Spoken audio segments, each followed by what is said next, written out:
اور جج صاحب سے جا کر اس نے کہا کہ اس نے میرے پیسے دینے اور یہ میری رقم نہیں لوٹا رہا. تو جج صاحب نے کہا کہ تمہارے پاس 30 دن ہیں, ودن 30 days تم نے اس کے پیسے واپس لوٹانے ہیں, ورنہ پھر تمہارے خلاف فیصلہ ہو جائے گا. تو وہ شخص گھر گیا.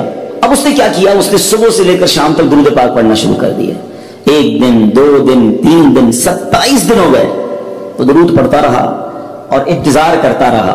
پیسے تو تھے نہیں, تیسرے دن عدالت میں پیش ہونا تھا. 27 دن گزر گئے, 28ویں رات آ گئی. خواب میں اس کو کسی نے آواز دی کہ گھبراؤ نہیں, تمہارا قرض ادا ہو جائے گا. اگلے دن پھر درود پاک پڑھتا رہا.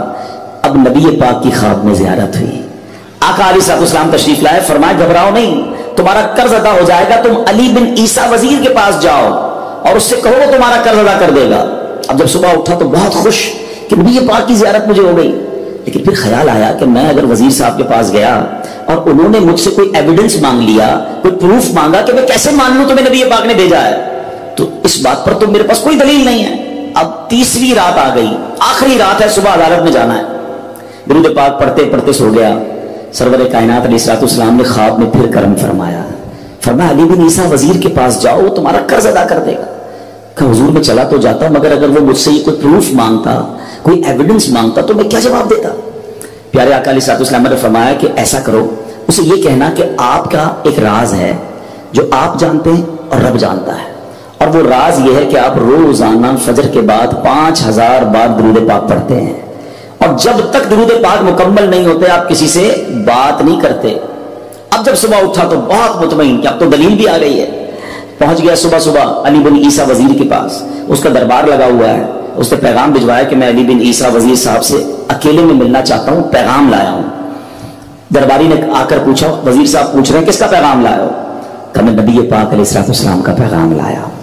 فوراً وزیر صاحب نے بلا لیا. کہا فرمائیے. کہ مجھے میرے آقا علیہ الصلوۃ والسلام نے کہا ہے کہ آپ میرا قرض ادا کر دیں. میں 3000 دینار کا مقروض ہوں. Today is the last day in the court. آج مجھے کورٹ میں پیش ہونا ہے. اگر آج میں نے اپنا قرض ادا نہ کیا تو مجھے جو ہے وہ سزا ہو سکتی ہے. علی بن عیسیٰ کہتا ہے میں بالکل آپ کا قرض تو ادا کر سکتا ہوں, مگر مجھے کیسے پتا چلے, کوئی دلیل ہے, کوئی پروف ہے کہ آپ کو نبی پاک علیہ الصلوۃ والسلام نے بھیجا ہے؟ کہتا ہے ہاں, خالی ہاتھ نہیں آیا, آقا نے دلیل بھی عطا فرمائی ہے. اچھا بتائیے کیا دلیل ہے؟ کہ دلیل یہ ہے کہ آپ کا ایک راز ہے جو صرف آپ جانتے ہیں اور آپ کا رب جانتا ہے.